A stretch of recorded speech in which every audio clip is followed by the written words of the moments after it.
welcome again. Ben is Care of Churches Officer for the Diocese, and we're delighted you're here, Ben, and you'll bring us up to speed. Thanks so much. Over to you. Thank you, Marion. I'll just share my screen now.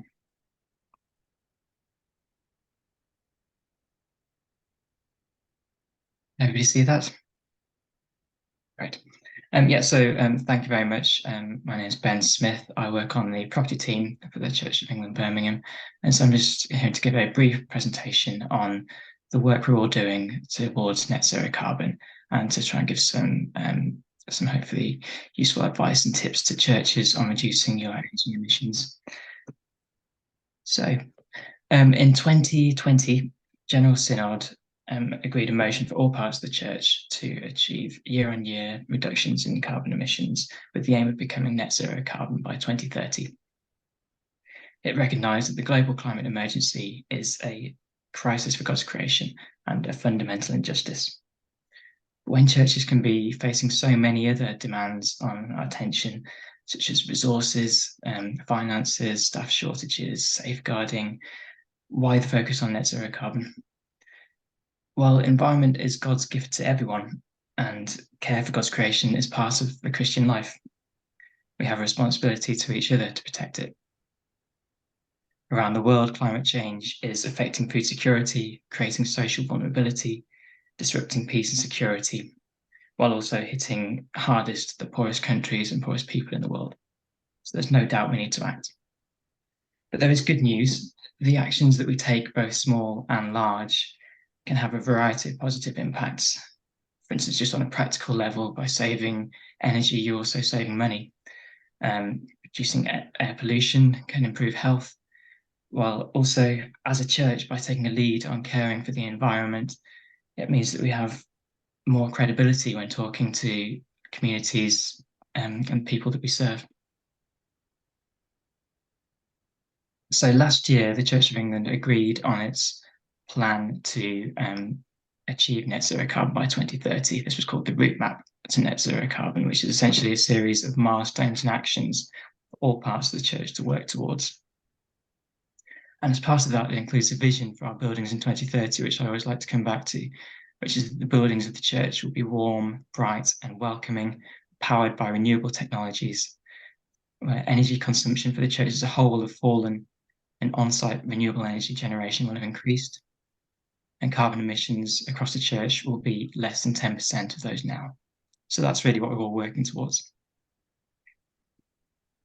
For the Church of England, Birmingham, this is a summary of all of the buildings and areas within the scope of that target, which we need to be focusing on. And this is just a chart depicting the proportion of emissions by the different building type within the diocese. So we can see that about 36% of the overall carbon emissions for the Church of England, Birmingham, are our churches and church halls. I just wanted to give a very brief background, some of the achievements over this last year, partly thanks to all the churches that submitted their energy footprint or return for this year. We now have more and better information on energy use across all of our different building types in the Church of England, Birmingham, which is only going to help us going forward. We've also been able to identify our top 20 highest energy using churches and contact them to encourage them to start working towards net zero carbon. The plan here is that about 2/3 of the overall carbon emissions for church buildings come from the top 20 highest and top 20% highest energy users. And so by focusing on these churches and helping them in reducing their emissions, it will hopefully have the biggest impact in reducing our overall carbon footprint as a Church of England. Another achievement is that the detailed net zero carbon action plan for the Church of England, Birmingham has now been written. It's going to Synod in a couple of months. And we've also been able to secure national funding for a full-time net zero carbon project manager to start at the beginning of next year. And that person, as part of their role, should be able to help support churches on their journey towards net zero carbon. And that journey really is going to be different for each church. One of the the church in the image on the right there is St Mary the Virgin Newton Regis, which can be classed as one of our net zero carbon churches. Just its fairly low energy use, where it only uses electricity and is on a renewable electricity tariff. But in further churches, it will be much more challenging. And there are barriers potentially there, such as time and money to carry out the sorts of works that are going to be needed, gaining permissions for changes to the church building, and also some of the conflicting advice that can be out there on this topic, which does make it challenging for a lot of people. But there are positives as well. We already have about 10% of our churches with very low carbon footprints, which is a great start. And really, the main focus for those buildings simply needs to be good building maintenance. Also, actions towards net zero carbon for churches can have a host of other benefits. For instance, hopefully cost saving on energy use. Hopefully, it will lead to improved comfort for building users as well. And there are quick wins out there for most churches in working towards net zero carbon. And here is a list provided by the National Church of just some of those quick wins. I should say that this, all of these slides will be made available afterwards if it's a bit difficult to read on the screens. But really, this is a list of, it's a mix of behavioural or operational changes, good building maintenance, and some minor potential works to improve energy efficiency to a building. All of them should be fairly low cost and not too challenging, I would hope. The Church of England's route map to net zero carbon does also suggest some key themes for churches to consider when starting out on this journey. First of all is really understanding your building and how your church, how and when and where your church uses its energy. As part of this, I'd also really encourage all churches to take a look at the Church of England's Net Zero Carbon webinar series, which provides really useful, detailed advice on almost all aspects of this topic, be that fundraising, planning, different heating technologies. So in terms of gaining a better understanding, it's all there. Another area is planning, by really reviewing your building and identifying what needs to be done to it. And also starting to consider some of those long-term projects, for instance, maybe an aging heating system, and starting to think about what you're going to do when the time comes to replace it. Maintain, I really can't stress enough the importance of just simple, good building maintenance as part of the net zero carbon journey, as a way of ensuring that your building is as energy efficient as it can be. And for many of our smaller, less used churches, this really is the most important thing you can be doing. And then reducing your energy usage by considering where energy may be currently being wasted, optimizing your heating settings, and really encouraging those people actions like switching off light switches or equipment that's not in use. I wanted to touch very briefly on grant funding, so it's a question we often get. There are some really useful environment fundraising resources on the Church of England's website, especially the webinars that are available. And there are various grant funders out there that can support projects towards net zero carbon. But in particular, I wanted to highlight that the Church of England has committed £190 million towards achieving net zero carbon by 2030, with £30 million of that committed up to the end of 2025. That funding does cover the whole of the Church of England's estate and all its different building types, as well as the extra staffing resource. So it's not going to cover everything, but it will be a significant help, I think. The first grant that's been made available is the Net Zero Carbon Demonstrators Project, which is just going to be for a small selection of churches that are looking at exciting new net zero carbon projects, which can really act as case studies for churches going forward. But we're also expecting that there are going to be some smaller grants coming out over these next few years towards smaller scale net zero carbon works for churches. And so I would really encourage everybody to start planning now and start thinking about what works do need to be done to your building, so that you're in a good position when grant funding becomes available in future years. to apply.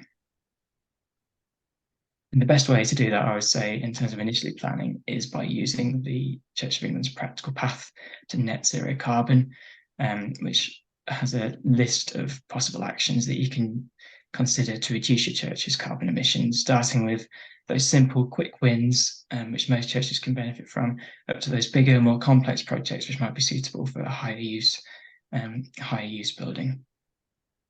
So that was a very brief tour, but hopefully it's helpful. And if anybody does have any further questions or wants to go into specifics with me, I'm very happy to talk to you by email or phone after this session. I'll also be sticking around for the whole of this session if anybody has any questions later on. Thanks so much, Ben. That really was indeed a very, very useful overview. There aren't any questions for you in the chat at the moment, but you are here for that extra half an hour, and I think that's a really good time for people to get back to you if they would like to follow up on that. Now we're going to go on to our three main speakers, who have each of you have had a different, or are having a different kind of journey to net zero in your churches. First of all, I want to welcome Lloyd Edwards from St Germain in Edgbaston. Lloyd, so over to you. Tell us all. Thank you so much for being here. Hi everyone. Sorry, yeah, hi. I'm Lloyd. I am one of the people who's leading on the installing the new heating system, trying to install the new heating system in St Germain's in Edgbaston. I don't know if you know it. It was built in 1917. Large, very, very drafty church, not designed at all to be in any way energy efficient, which obviously comes with its own many issues. But at the start of the pandemic, back in 2020, our old heating system broke, packed in completely, and we haven't been with a functioning heating system since then, trying to go on a journey towards installing a new one. And that itself has been, it was a bit easier in the pandemic because people weren't in church. But then following that, it was trying to, our church became unusable in the winter, in the first winter. And then last winter, we actually put up a big marquee in the church that we then heated with electric heaters to, that was a bit warmer, in order to hold our services in there. But this is not a sustainable thing going forward, and we need to really go on forward with our plan. So quite early on, after we were looking into putting in a new heating system, we knew that we wanted to have a green solution. But then obviously that comes with many of its own issues. I think the three so I can tell you, so yeah, I'll tell you a bit about the story of when we of going forward then with that. So we knew we wanted to have a green solution, and we'd assumed at the start that would be more expensive, but we thought we'd have a look into it. And we've actually in the end talked to three separate heating engineers and paid for their reports and how to best heat our church, because obviously being a very, very drafty old building, you couldn't just put in a domestic boiler or anything and expect the church to be warm. We'd have to have a lot of calculations done to figure out that we're getting the correct system. So we've been through a lot of conversations about what would be the best way of having a green system, be that from having a wood burner with pellets, to ground source heat pumps, to air source heat pumps, to there's been a thought about solar panels and electric boilers. And have slightly different opinions from all of our heating engineers at the start.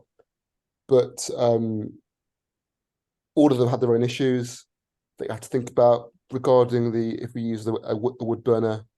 There's questions like that you need to have somewhere to store the wood pellets, access for this, which is just questions that we didn't think about at the time. The ground source heat pumps, it can be quite expensive to install to dig the holes into the ground where you put the ground source heat pumps, or if you're relaying your entire car park at the same time, it could be quite useful to lay it under the car park, but it's a lot of work to kind of lay the piping and everything that is needed for that. And our final heating engineer said that if we wanted to have a green solution, then an air source heat pump would be the best thing going forward. And he had a very, very detailed plan of what sort of air source heat pump that we'd need, and also and then also the how we'd heat the church with radiators or other things inside there as well. So we finally, after a long time, got a plan of what we would do, but then obviously there's then the issues of implementing that plan. And for us, the biggest issue is cost. It's cost of it. But then there are other issues to think about, and that includes all the Church of England regulations about what it can look like inside your church, getting the kind of planning permission through the DAC, so it looks okay. We actually found out that our old heating system, I think, was put up 40 years ago and wouldn't have passed. I think it was installed, I think behind closed doors, and didn't quite meet the Church of England regulations at the time, and it just happened to work for the last 30 years. But we couldn't have reinstalled a similar system for that reason. So that adds just a slightly different complication to it. And so the costs are very expensive. And to be fair, however, even if we'd wanted to go for a gas system, the cost would be very expensive, because we need to install completely new pipe work and a new room that would source all the radiators that we need to install, and kind of costs that we are looking for are, excess of £300,000 to £500,000 in order to install all the pipe work and the air source heat pumps. So, however, even if it was a gas boiler, you'd probably only save £60,000 or £70,000 on if you had a gas boiler compared to an air source heat pump. So the cost was still, very, very expensive without that, just because of what we were looking for in our church. What else to say? Now, so where we are at the moment is going through the phases of fundraising to try and get money towards this, and also going through the phases of trying to approach contractors to give us quotes for the work. And over the past couple of years, that's been quite difficult. I think with the current climate, companies haven't there haven't been many around that have been willing to quote for the work. But we've been told that things will change soon, and maybe a bit easier for us. But it's just been a very, very bumpy ride. I think if we had all the money that we wanted, it'd be a lot easier. But trying to work within our costs has been the main issue, really, because we aren't a wealthy parish at all, and we've been, very lucky in a way to be kind of gifted money in wills that has put us some way towards that target. But trying to raise that amount of money for this is very, very difficult.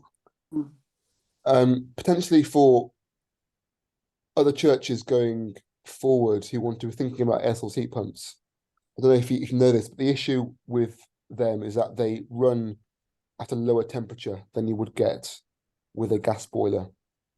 So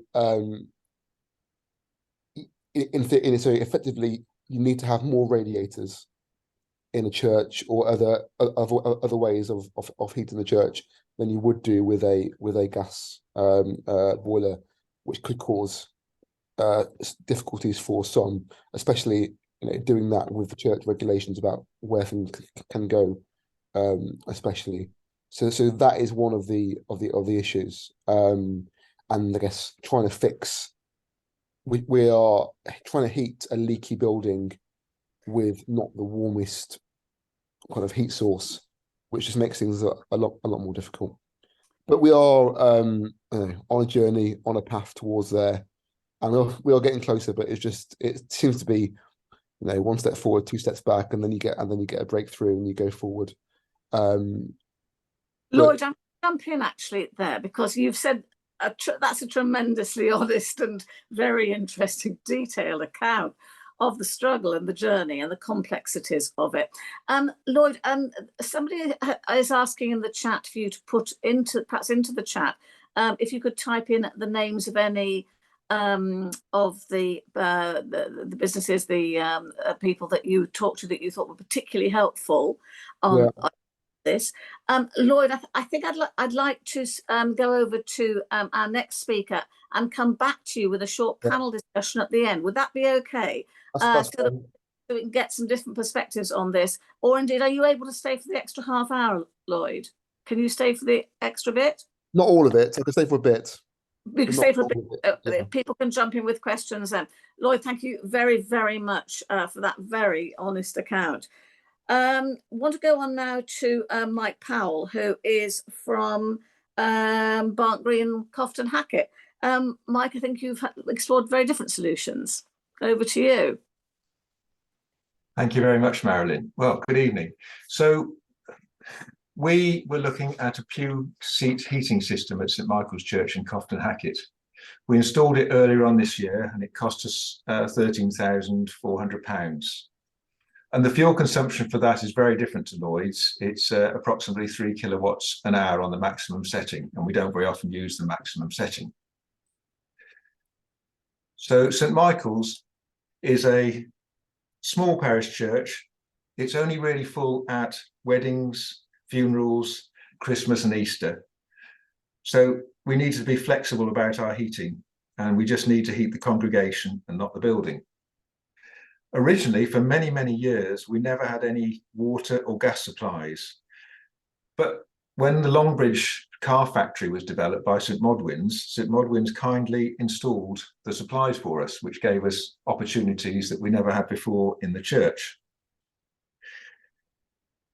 We're looking to upgrade the church with some new kitchens and toilets, which we did. And we needed to upgrade the heating because it was an old infrared heating system. And I have to say at this time, and we're talking more than 10 years ago when this project was initially started, my wife and I both thought infrared is the best for that church, but many other people did.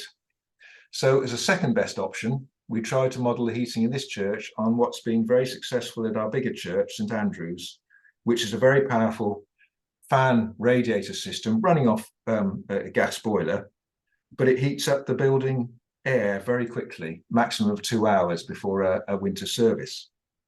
But unfortunately, although that's what this new system was modelled on, because of restrictions, as you get in many churches, we were only able to put just over half the radiator capacity in. And in practice, that meant that the building would only heat up after about 12 to 15 hours of heating.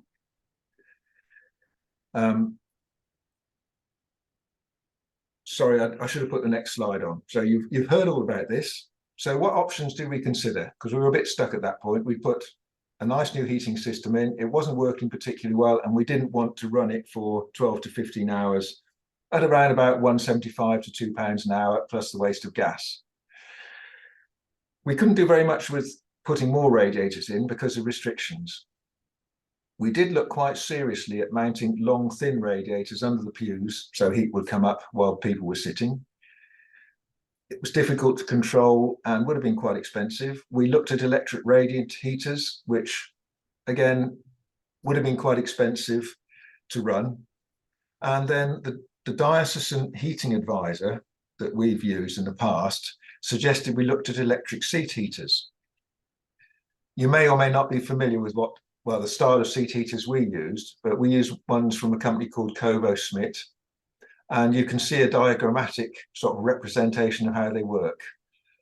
On top of each pew, there's a heating element directly on top of the, well, not directly, there's a bit of metal there so we don't scorch the pew. But basically on top of the pews, there's a heating element, soft insulating material above, which is also the cushion, and then there's cover over the top. And they look just like our old seat covers, except they're not removable, they're fixed. When nobody's sitting on them, the heating element just sort of does its thing. And the cover feels a little bit warm, but you're not wasting a huge amount of heat because of the insulation material. But as soon as somebody sits on it, they get the full warmth from the heater underneath, and it makes people feel warmer. It's like a seat heater in the car. If you've ever driven a soft top car in the winter, seat heaters are just wonderful, and it's surprising how effective they are. So this is the inside of the church. You can see the pews. It's a slightly dark picture, but the cushions on the pews, they're the seat heaters. And at the back, you can see 2 of the grills from our fan radiators, but we really need 4 grills, not 2. This heating system is really simple. It's just fully electric, and the main controls are just in a box which looks remarkably like your sort of consumer unit at home. To operate it, all we need to do is flick a switch on. So we just need to switch it on and decide what the temperature control is going to be. We switch it on about 20 to 30 minutes before a service, so it's all manually done. And the congregation have found they like a low to medium setting. When we first started, the guy running it put it on hot, and towards the end of the sermon, people were starting to twitch about because they were getting slightly warm bottoms. We also use the old gas-fired system, but only for about 1 to 2 hours before a service. And what that means is that when people come from the cold outside in midwinter, at least the church feels a bit warmer, and we think that's important psychologically. But it's not warm enough for them to feel comfortable sitting down for an hour's service. That's what the seat heaters do.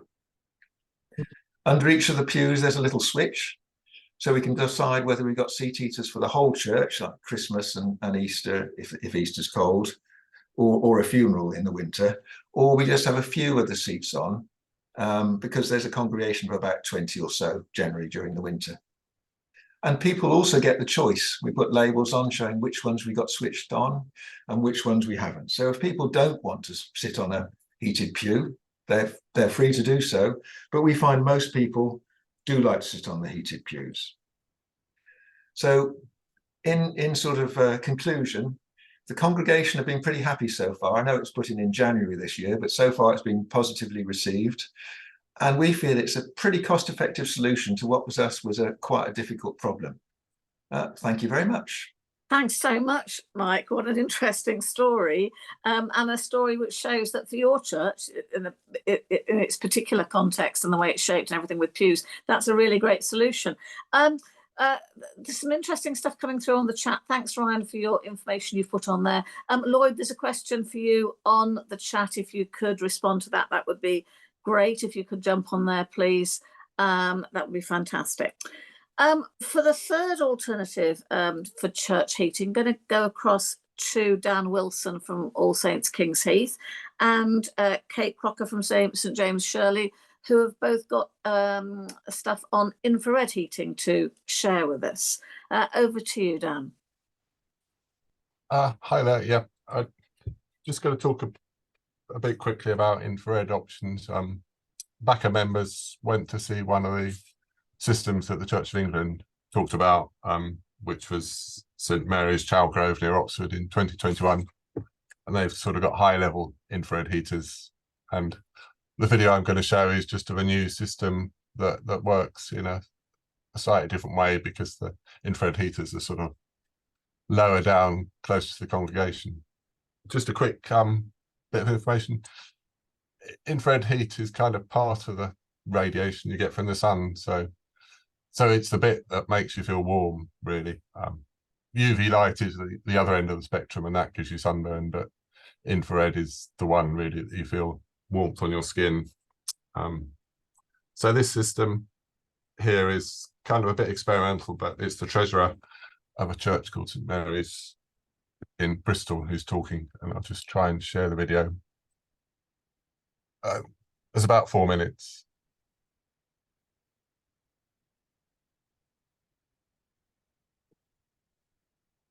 So I hope you can hear the music going on in the background.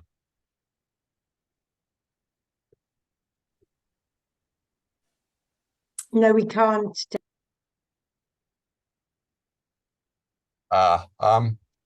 Is that something that we can't hear the music, but perhaps we can hear the guy talking. He comes on in a minute, doesn't he, Dan? Shall we just go through that bit of the... we can keep going, yeah. because we can read this bit and then hear him in a minute, hopefully. Otherwise, it might be some setting, Caroline. Hi, I'm Andrew. I'm treasurer here at St Matthew's in Bristol. We've run the radiant heaters throughout winter, turned our boilers off completely for Sunday services, and they're clearly different, but people have felt really warm throughout the coldest months back in January, February. The radiant heaters, which we now use entirely and have done throughout the winter period for our Sunday morning worship services, is only about £10 for an hour and a half to 2 hours on a Sunday morning. So it is so low that it's just a no-brainer, if I may say, that we should use the radiant heaters. So compared with the historic gas heating, those have been turned on a couple of hours before the Sunday service started at 10:30 in order to get up to temperature. As you may be able to see behind me, we have a vast roof space. So all of that had to be heated before the heat got down to sea level. So just completely different instant compared with having to turn something on 2 hours beforehand. The feedback from the congregation on a Sunday morning is almost no feedback, which is a good thing because they would let us know if they weren't feeling warm enough. So that there is a perception that they can feel the heat when they're walking instantly, and it's been absolutely fine. But there's a huge commitment from congregation members to support the environment by using much less energy, and of course electricity is a renewable source.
I mean, the great thing about the heaters is they're just instant. So we turn them on 5 or 10 minutes before the service starts. So they are literally on or off and instant. So you feel the immediate benefit. Yeah, so I'll stop the video there because that's enough time. Just to say that this isn't a cheap system. I mean, each of these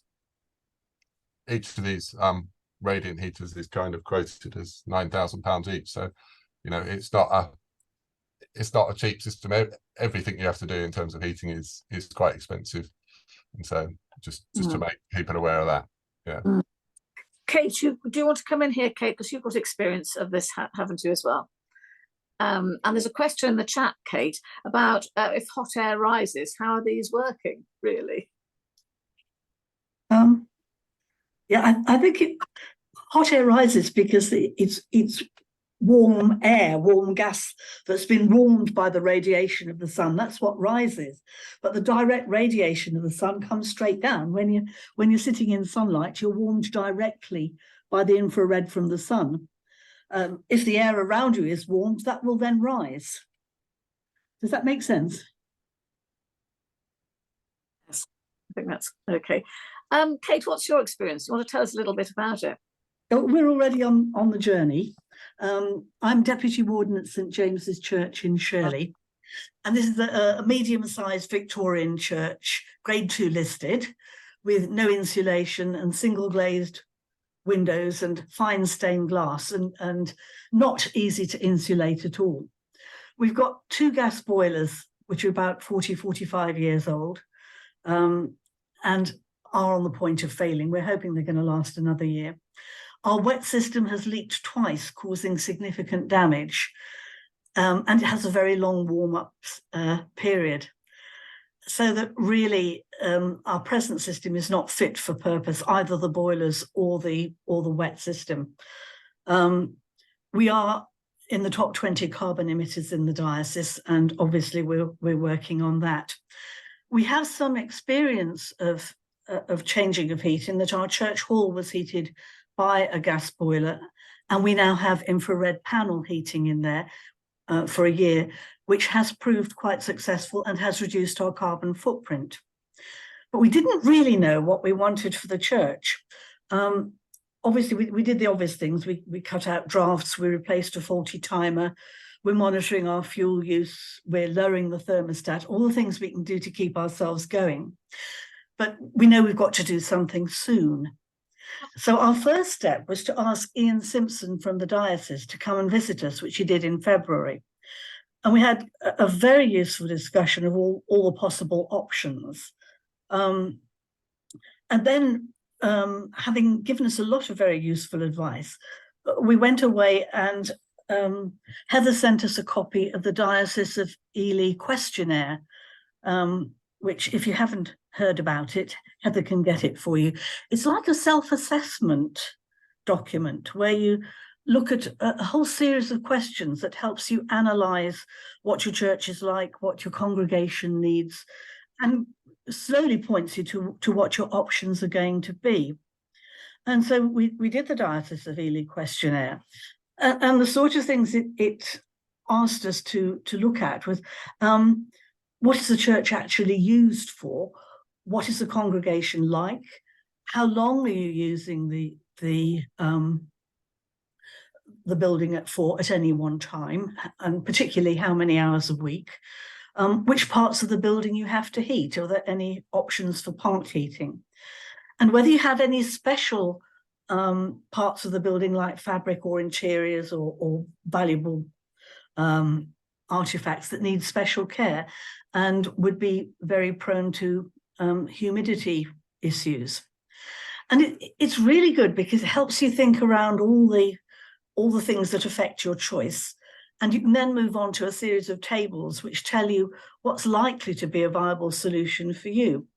So we filled this whole thing in and then had another meeting with Ian Simpson. And the conclusion we came to is that we too need to heat the people, not the fabric, because the church is not in continuous use. We don't have a lot of hours in the week when there are many people there. And what we're looking at now is perhaps a combination of different options, but basically electric heating. We might try some pew heating in the chancel, where there's hardly anybody ever uses that. But in the nave, we're thinking about electric chandeliers, as in Bristol. And in places like the sacristy and the transepts, it looks as if electric panels might be more effective. So what we've done is we've had some quotes, and in fact Herschel came today to talk me through the quotes and explain a lot of things. So we're looking not just at the quotes for installation, but also at the running costs, because this is an ongoing commitment. And we're moving towards trying to find the best solution for us, trying to be as flexible as possible. The chandeliers will look very beautiful in the nave, but in places where beautiful appearance is less critical, we reckon the much cheaper panels will give heat and will be quite satisfactory cosmetically. So that's basically what we're doing. We're hoping to be able to do it next year.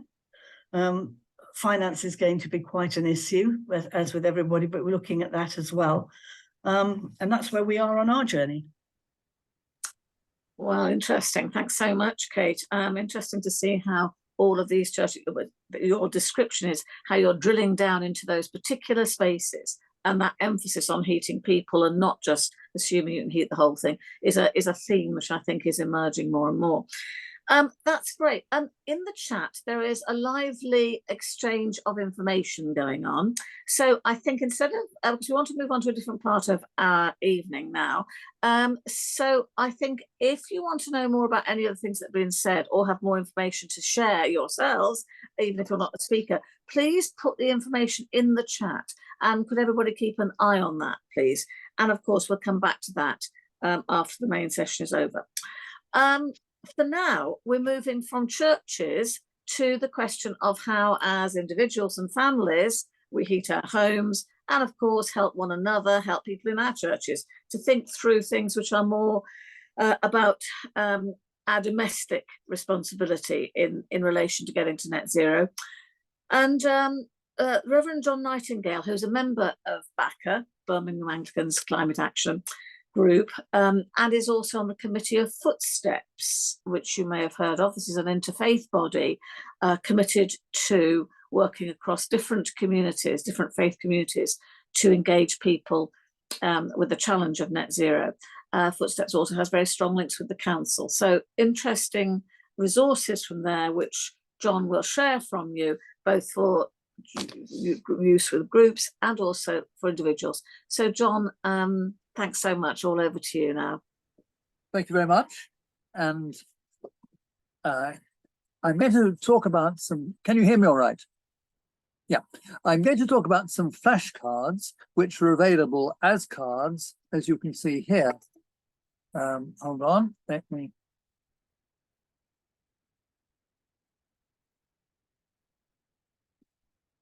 And the card is available in cardboard, and we can give you sets of cards, and that means that you can have a group discussion with a whole number of people without them necessarily having to have internet access, because not everybody who needs these things will have internet access.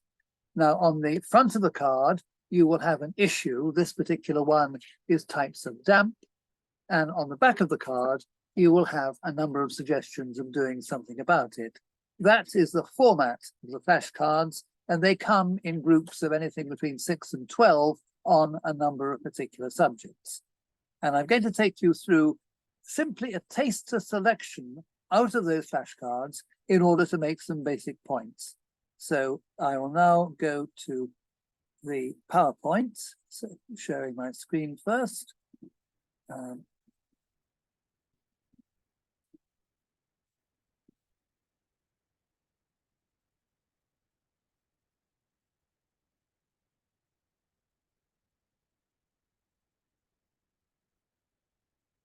So here is the heading of one particular set of slides on reducing heating bills, and on the back of it, a number of suggestions that are made.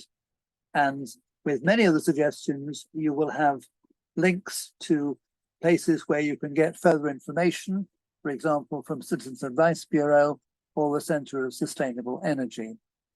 And all these flashcards are also available electronically so that people with computer access can look after them more subsequently. Now, a question to you. If you have to calculate the percentage heat loss from a building, an average building, let's say a 7, what do you think out of percentages would the heat loss be from roof, floor, windows, drafts, walls? Perhaps just have about 15 seconds to think about that.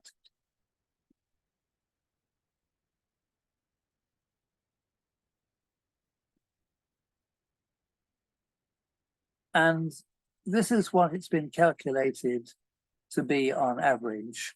I mean, obviously, this is very rough and ready. And my usual experience is, I don't know if it was so with you, and certainly was so with me, that I never thought that so much would be lost through the walls. Obviously through the roof, that we're aware of.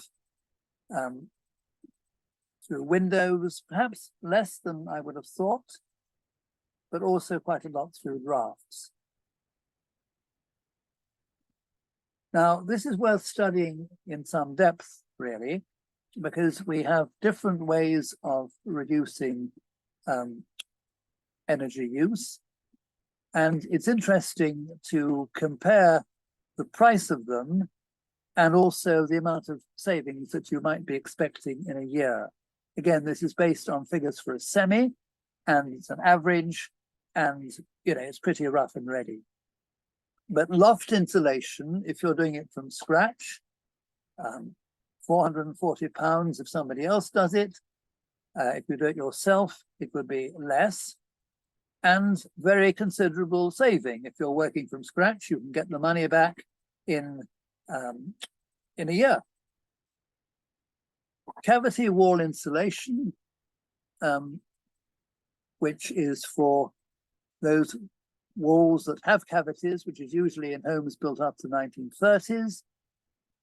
You could get a saving. It could cost about £760 for a semi, saving of £315 per year. So you get the money back within 3 years.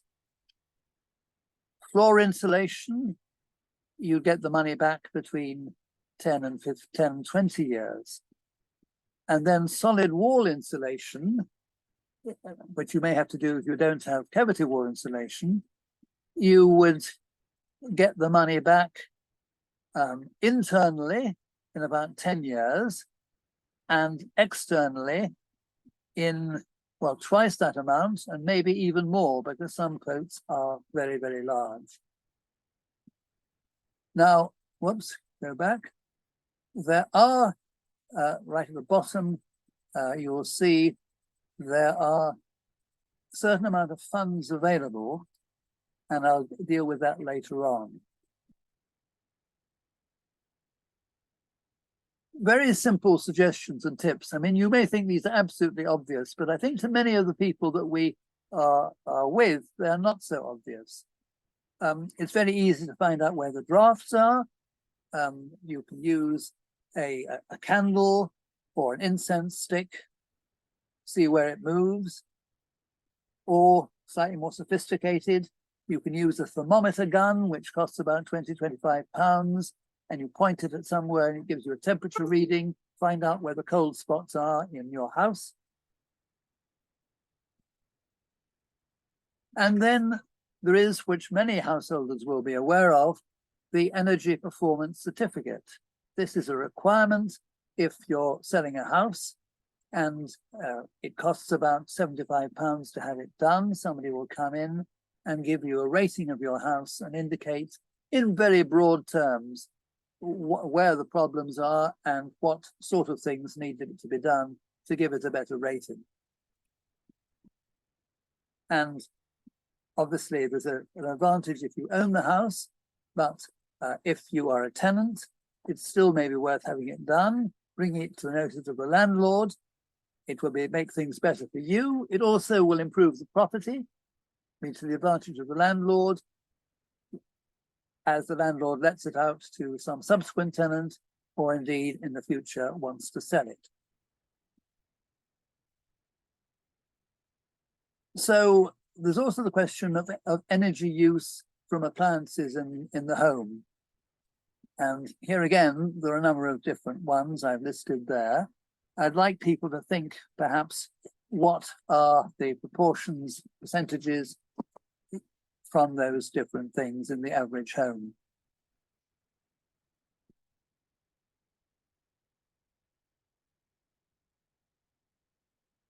And again, the average which is suggested indicates that room heating is the largest amount of energy use, especially in winter months, followed by electrical appliances, water heating, lighting, and cooking, least of all. And in many of the flashcards, there are specific suggestions as to how to reduce energy consumption under these various different headings. Here are some useful web links. The flashcard packs, there are 6 packs, and I've given you the link on the Footsteps website for them. there's just one note, cautionary note, that pack number 6 on energy bills, it does require a bit of revision because it was done for last winter and sort of conditions are a little bit changed, particularly in financing for the coming winter. So replace number 6 with a helpful new government website, help with your energy bills, indicating what sort of help can be available and for what sort of people and what sort of houses this will be. And then in terms of insulation grants, if you want to apply for support from the what they call the Great British Insulation Scheme, which has just been launched, that is the website and application forms and further information there. I think I'll leave it at this point. Thanks, John. John, I think it would be great if those last links could be put into the chat. They're of particular importance, immediate importance, aren't they? So that might be great. At this point, are there any comments or questions for John? I can't see anything in the chat, but do raise your hand or put something in the chat if you want to pick up on anything that John has said, or yell out, because I always have a problem trying to check whether anybody's hands are up on my iPad. I'm just looking, I can't see anybody asking anything at the moment. John, are the cards proving useful? Do you have some anecdotal information about how they're being used? Well, we certainly have used them with a number of groups and they've been helpful.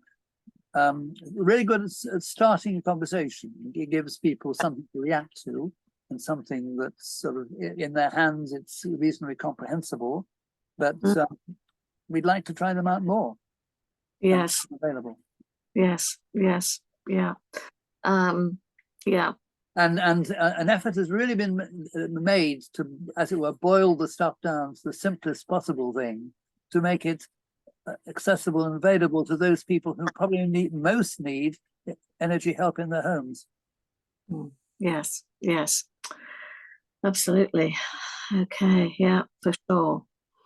I wonder if in the room there are if there's anybody with hands-on experience of people at church, where the church is a resource for for people who are really struggling. I know that many churches have been involved, haven't they, last winter with the warm what was the name of the initiative? Warmer homes, warm spaces. Yeah, warm spaces. Yeah, and whether these this kind of information will be useful for churches this year running a warm space hosting offer. Wonder if anybody has got experience of that, or is there any other question that you want to bring up for John or any of the speakers, really? Here we are. I'm trying to keep an eye on the chat as well at the moment. Yes, thanks Dan and John for putting in some information there, and all the other speakers for putting in your information too. That's really, really helpful. That's great. Yeah. Okay. Yeah. I'm just having a little check. Is anybody trying to get in here that I haven't noticed? Or have we got any hands up? We may not. Beverly, is that you with your hand up? Can you come in? You're muted, Beverly. Beverly, you're muted.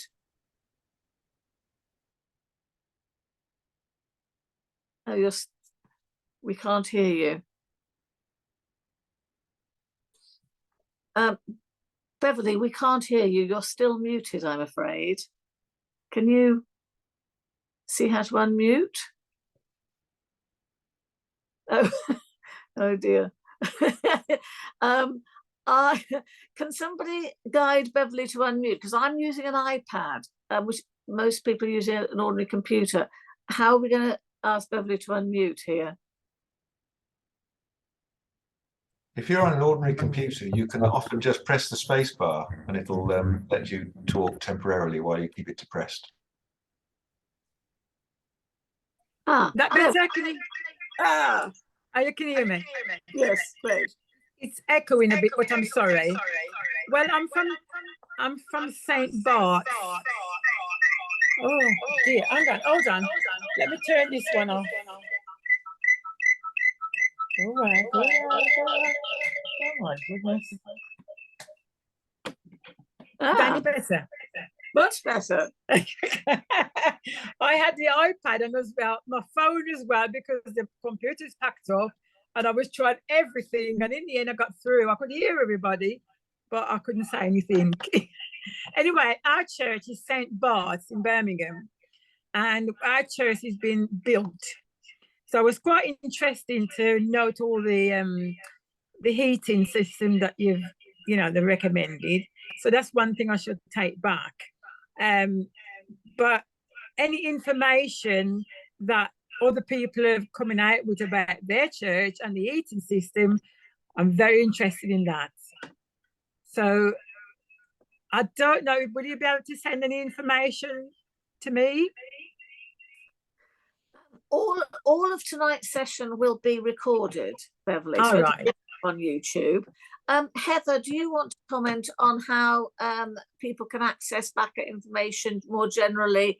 And well, just in general, do you want to make a comment, Heather, or anybody? Yeah. So Beverly, I think obviously you must have got the link.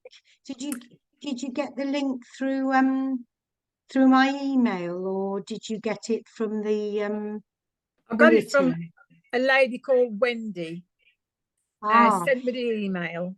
So Beverly, if you put your email address in the chat, I Yeah. will forward, when I forward to everybody, the link to the recording, the link to all these different heating systems, and the link to all the slides. I'll include you in that. So just put, can you find the chat? Is that?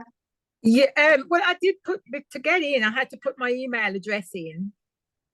But I can't see that, Beverly. So if you're able to put it in the chat, just for my attention, Heather. So this is my first time on on here, Zoom, so I is haven't it? got a clue where to put that. Well, Beverly, if Yeah. at the very end, when everybody's left, me and you can Yeah. have a chat and you can tell me over, you can just tell me and I'll write it Okay, down. brilliant. All right, Beverly. Thank you. Okay, so stay on, Beverly, and anybody else who wants to. Thank you. That's great. Because I'm now going to just ask John to end this main session with a prayer, please, John, before we go, so that people who want to leave after that will leave, and the rest of us can stay on. Thanks, John. Right, can you hear me right now? Yes. I'd like to end by quoting from Pope Francis about a poem that he read in lockdown after receiving it from a friend in Argentina. And it was written by a Cuban actor and comedian called Alexis Valdez. Let his poetry and beauty have the final word, says Pope Francis, helping us to decenter and transcend so that our peoples may have life.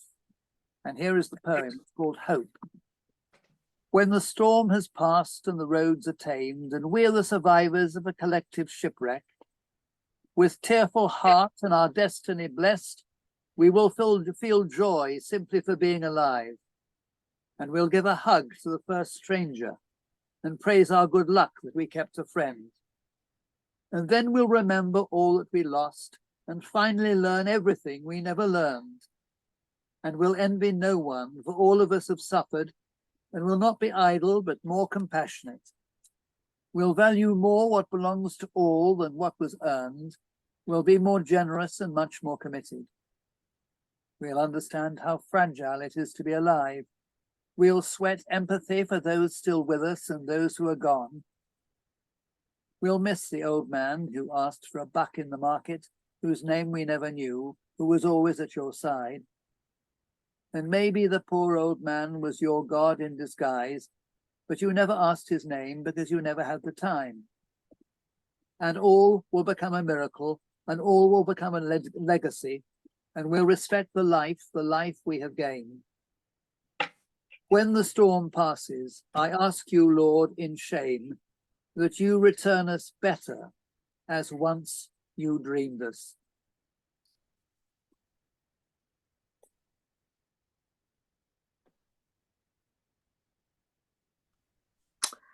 Thank you very much, John. And thanks to all of you for being here. That's just great. That's the end of the main session, but as we said before, please stay on, and now let's just have a chat, just very informally. Any questions for the speakers or anything to share on the various subjects we've covered tonight? And thanks so much for the comment chat. There aren't exactly questions in the chat. I think it's more, there is one for Lloyd actually here again. Lloyd, there's a question about, have you actually decided on your heating system, and are you raising all this money for an air source heat pump, or is that still a little bit yeah, so we have decided on an air source heat pump, and we have decided on the kind of the how we're heating it with the piping and the radiators. The issue is going to be fundraising towards this, and appointing a contractor, getting quotes, and then finding someone who we're happy with, that that they're going to do what we want them to do with the results. So yes, so it is decided. When it happens is the issue. Okay, thanks, Lloyd. Yes, I think over air source heat pumps, I was looking into one for my own home. I just moved house and decided in the end not to go with one. But what I learnt was that they are extremely, they're complex technology, and the people installing them, you really have to get somebody experienced. Does anybody here? I mean, that sounds so obvious, doesn't it? Of course, you have to have somebody experienced, but there is a difficulty in finding experienced people because there are not very many companies that are really au fait with this, especially given all the idiosyncrasies of different churches. Has any church here got experience of working through in detail with difficult technology being inserted in their church? Is anybody further down the journey here or want to come in there? Or any of our speakers got further comments on that kind of thing? I have a feeling the local Baptist church in King's Heath has had air source heat pumps, but I should really ask them how that experience has gone, because it would obviously be interesting to know how it went. It would actually, Dan, and could you come back on that, because they're having extensive solar panels put in, aren't they? I mean, they're really going for the whole kit and caboodle. Yeah. That would be a really interesting case study to share from the Baptists. Yeah. Well, Cotteridge Quakers have air source heat pumps, and they've got a Gold Eco Church Award. Ben, can you comment on suppliers for these? Does the diocese have, or maybe it's difficult for you to make recommendations, perhaps not what you should be doing, but what do you think about this? Because it's complicated, isn't it? It is, and there aren't many suppliers out there, I don't think. But it's to be honest, it's not something I'm involved in. I know other members of our property team probably would hold information of potential different suppliers. So I'd recommend, if anybody does have particular questions on that, send me an email, and I can make sure it goes to the right person on our team who can hopefully give some advice on that. Thank you. I know at my previous church, yet again it was a Baptist church, had air source heat pumps put in. And one thing that we found was we had to have fans put in to push the heat down. And during the service, they were extremely noisy because they had internal fans. So we had to switch the internal fans off and put external fans on to push the heat down, but during the sermon, even they had to be switched off. It did get warmer quicker, but it was the noise and trying to understand how to get the different things working and facilities within them was extremely difficult. So unless you're computer savvy, I would say don't. Yeah. Do you think that's because you were at an early stage? Was this a few years ago? Was it at an Yeah. early stage development of technology? Yeah. Because technology is getting. I think it was about 5 years ago we had them put in. Yeah. Yeah. Interesting.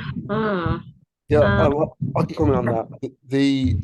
So in our one of the quotes that we've got, they changed to use fan kind of radiators to spread the heat better, which we do really. We've been advised by another church using them that it wasn't too loud.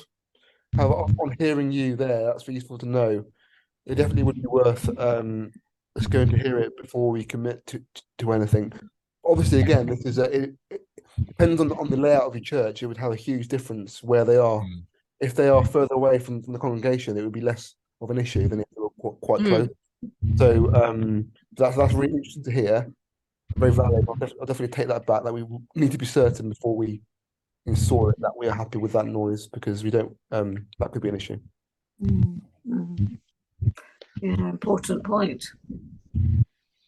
Can I ask Kate Crocker a question? Go ahead, Dan. She's had Herschel talking about infrared heating. I was just interested, is that going to be your only heating, and are they confident that that's going to be okay for the building? It just, to me, it feels like it probably doesn't heat the building, and is that okay for the health of the building? Or I think well, they've been today and are doing a sort of revised assessment of what they think we need. What we had from Herschel initially was a sort of computerized desktop rough estimate, and it was eye-wateringly expensive compared with the other quote we'd had. And when we actually got Herschel to come this afternoon and talk about it, we realized that we hadn't really communicated what our church was like at all. So I think if you do have them, I wouldn't have a desktop assessment. I'd ask them to come. They seem quite confident, just as in Bristol, that they can give us plenty of heat. We've got a 3-phase electric system, which is essential. You know, we have got a lot of capacity to take current into the church. So the experience we've had in Church House, where we had panels put in last year, is that they do warm up very quickly. They do give you a very pleasant all-round heat. The main snag with them is that as soon as you switch them off, it's as cold as ever it was. There's no gentle decline in the heat. The chandeliers are attractive and will look nice in a Victorian church. And in the places where you can hide panels or panels aren't so obvious, they are pretty effective too. So I think I think we would be able to get enough heat in. The first quote that they did, the desktop quote, looked over-specified, and it was going to cost a lot to run. But he's cut back a lot on what he's suggested, and we can zone it. You see, we can switch the sacristy off and the vestry off when we want to. We can switch the small chapel off. We're only going to use what is actually where people actually are. Don't have to heat the whole building. yeah, okay, thank you. Yes, that's one of the apparent advantages of infrared, isn't it? Particularly for churches where perhaps you only need the heat for a couple of hours on a Sunday and odd other occasions. It's very different to the use of a church hall, for example, which might be being let out for long periods. Yes, the church hall has fairly sophisticated programming and zoning to week we can program it for everybody who's using it. But I think what we're looking at much more is a much simpler system for the church. It's a sort of switch off, switch on. And I suppose whoever comes to organise the welcome on the Sunday service and open the church is going to have to wait for it to warm up a bit. But the warm up time is only going to be about 15 minutes, I would think. And this is true of panels we have in Church House. They even before they've had a chance to warm up much, you get a sort of glow like going out into the sunshine. You feel warm quite quickly with them. Yeah, that's interesting. Very cold when they're switched off. Interesting. Can I bring Ryan in? Ryan, you've got some stuff you're saying in the chat here. Could you join us, please? Hello, everyone. So we are just in the process of starting to look at a reordering of our church, which is St Mary's in Moseley. One of our biggest concerns and issues is around our heating. We are a very busy church, and during the winter run our heating 7 days a week, usually 24 hours a day. Which comes at a dramatic cost of energy.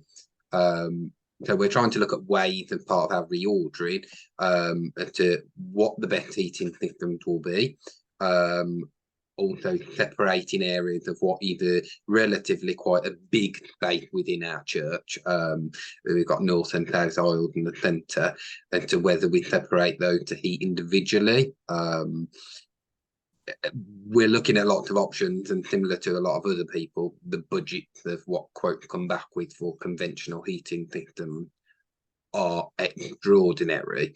I wondered if anybody had looked at any underfloor heating options, and to, does that provide enough warmth within the church, especially with having operating as many open hours as we do. We do have a lot of hours during the week that the church is open and being used.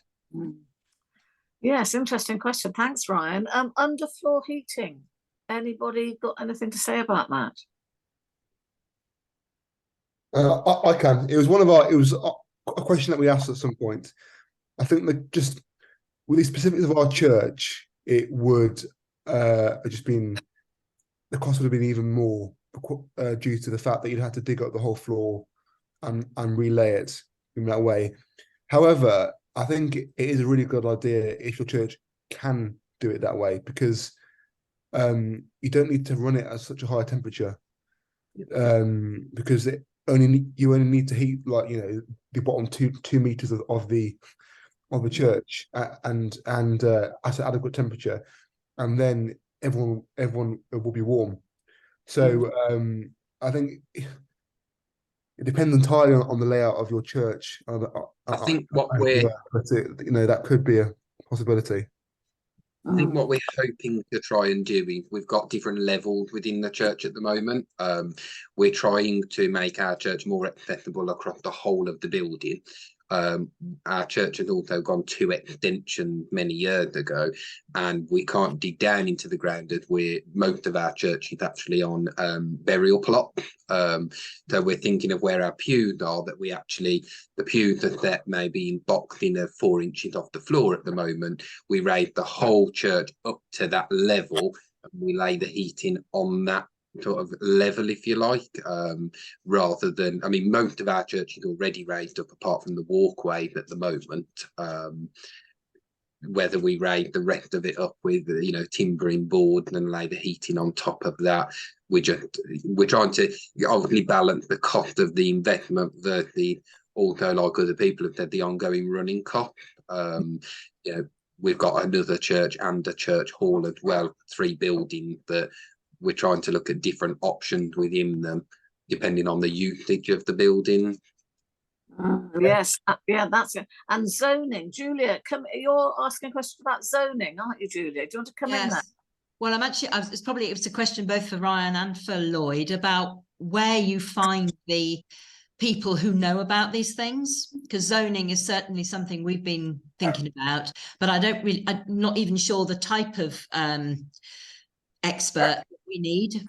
So I was wondering who'd given you this advice. I think Kate also mentioned zoning. I just wondered if people got some names and some. Ours came from, as part of our Vision 13, we've been on numerous visits to local churches that have had reordering done.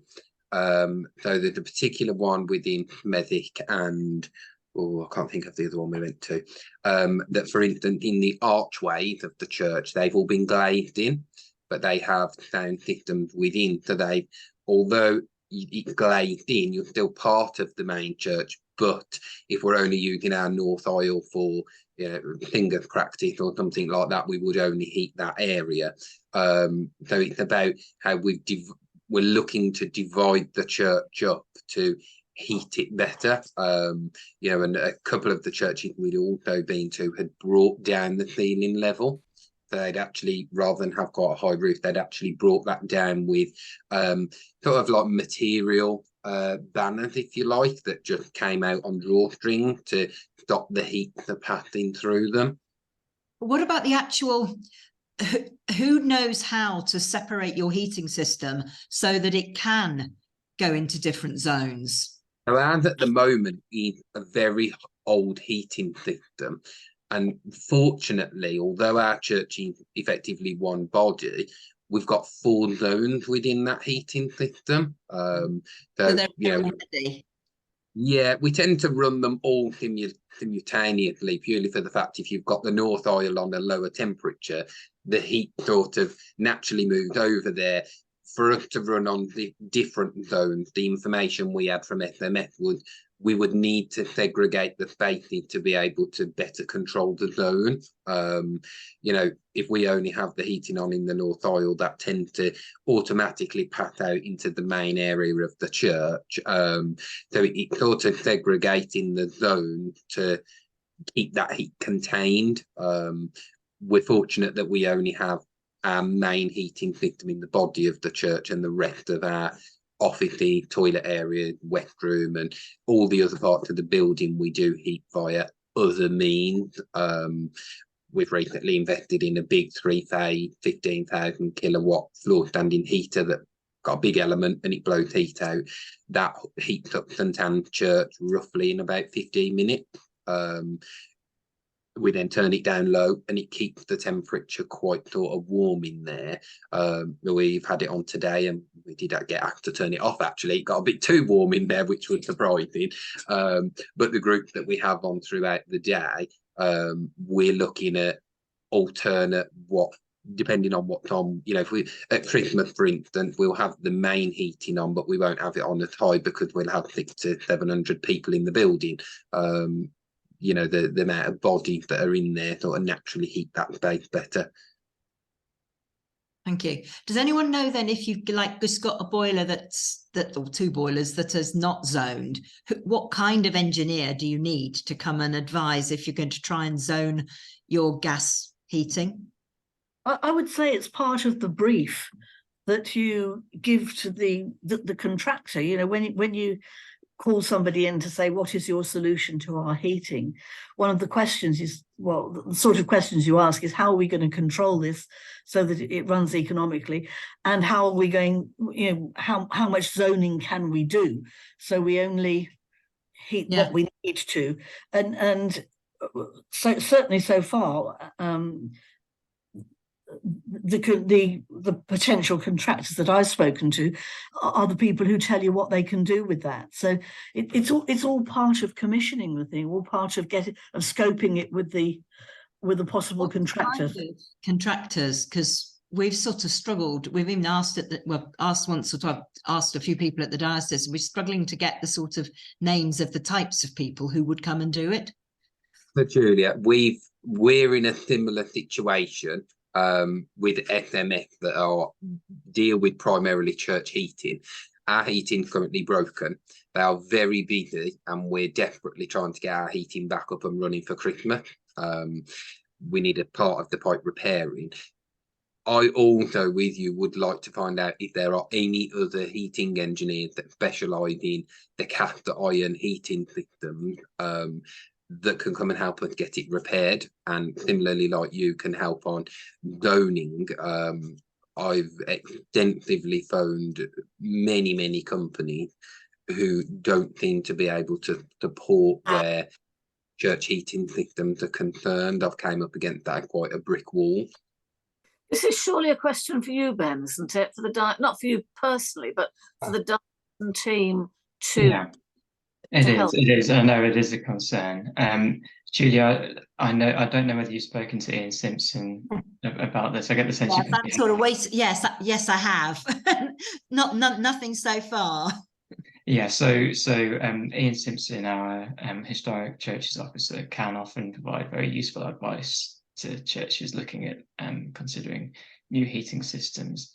But And so he's obviously, I know that he has been trying to find names of potential firms, but it has been a struggle for him. And I know Andy Schofield, our parish building surveyor, is doing similar. I will have a chat with them both. And Thank you. we are aware of the problem. The difficulty. But, And Lloyd, I think you said you'd had three heating engineers. Are you able to say who they were, or were some of them no good? So we've had a couple. They were all okay. So the reason why we ended up with the final one is because we got I think it was just a random conversation between the vicar and someone, and we managed to get talking to an architect who was offering to help us with our reordering as well, and see if we can bulk it in one go to do the reordering to create some storage as well as fixing the heating. And he had a contact with a heating engineer who then and they then worked together to kind of come up with our solution. So I'll put it in the chat. The other one that we used, our current heating engineer is a fairly big kind of international firm who we got as a contact through this architect. But they are around and they aren't too difficult to get quotes from for the heating engineers. But we found the difficulty is with the contractors who are then going to come and do the work. So I think it depends entirely on the size of your project, whether you'd need to go down the route of getting a heating engineer rather than just approaching a contractor directly. If it's I'm sure that they could certainly advise about the zoning. I don't think that would be a big enough issue to require a full engineer to come and tell you. But the diocese may tell you about that as well. As in, you know, how much you would need, and just also mentioning earlier, what you can do in your church for heating is limited by the diocese and by the DSC process. So you may see a very good solution in another church just because of how it's going to look, and it won't be approved by the DSC. We wouldn't be able to have those halo things in our church because we've got a very, very high ceiling in the middle. I assume that's part of it, and also just the appearance. It wouldn't be okay. So it's not just there's plenty of other things to be aware of as well. That may work perfectly for other churches, but not for your church. If I can jump in there as DAC secretary. I think it's just to say, I know that it is absolutely the case, as Lloyd says, it's different for every church in terms of the right heating system for your building. There's so many factors to consider.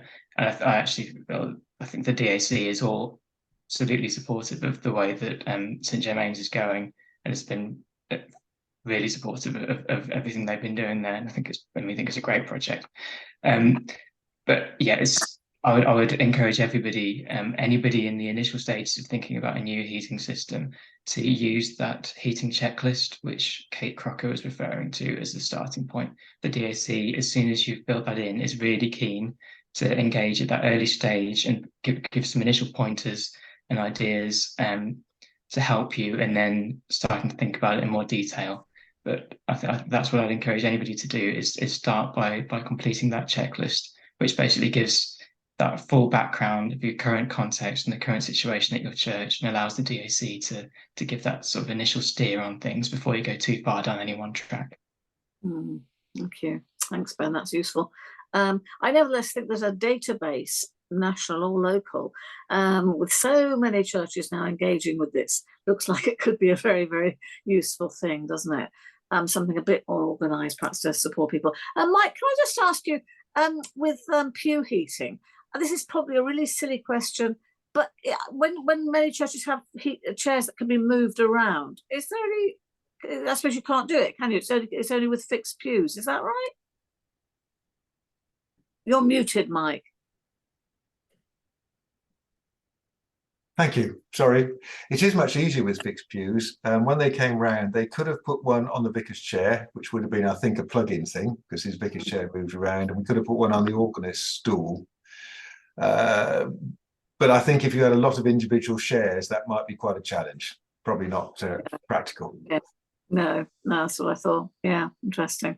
There was an option for pew cushions, wasn't there? That are a bit like kind of hot water bottles. Yeah, certain churches are considering that, and not so much in this diocese, but you can get individual heated cushions for people, which could be used for chairs. And I think the suggestion was that maybe where somebody's church heating has failed and they're like in that exploratory phase of not knowing what to do, then something like pew cushions, might be an option to kind of just tide them over while they're thinking through what to do. Interesting. Dan, do you want to come in? You're just putting something in the chat there. Well, I was just going to say we've had some years ago, we had a new gas boiler system put in, and that was partly through the diocese advice, and we had a couple of quotes, and the people who did our system were Lord Combustion Services, so who seemed to know what they were doing and kind of added a modern boiler and then a heat exchanger into an old cast iron system with a heat exchanger. So that might help people like Ryan or Julia with names. Yes, thanks, Dan. Well, what was the company that did, because All Saints has had another building, a smaller building, a separate building, recently renovated with an air source heat pump. What was the company that put that in? Do we know? I think that was the diocese who did that, I think, and so I don't know. That was the part of the vicarage. Yeah, but a separate building, isn't it? So I just wondered. Yeah. Yeah, I don't know who did that air source heat pump. No. Okay. Yeah. Good. Marilyn, before we finish, I'm just conscious that some of the people on the call, I don't have your email addresses, I don't think. So I just wanted, if you want the copy of the recording and the links to all these things, and indeed to go on our mailing list, if you could pop your details in the chat, that'd be brilliant. And those who find it a bit more difficult to pop their details in the chat, then stay on afterwards. I think, Beverly, we're going to stay on afterwards and have a conversation. Just wanted to get that in before we lose everybody. Yes, I think those of us who don't want to swap details will probably go now, but I just want to say a thank you once again to all, particularly to our speakers and everybody who's participated. It's great to see you all. What a lot of energy and commitment is going into this. And this is just a fantastic journey we're all on. So thanks, everybody. And some of us will go and leave you, Heather, with people who want to swap addresses and other information. Thank you very much. Thanks, everyone. Thanks so much. Thank you, everyone. Yeah. Bye. Bye. I think Caroline needs to stay on because she's hosting the meeting. Okay. And I'll put anybody I can I'm staying see on, obviously, I'll Thank stop you. recording now. You could stop recording, yeah, I guess. And so it's a few people have put their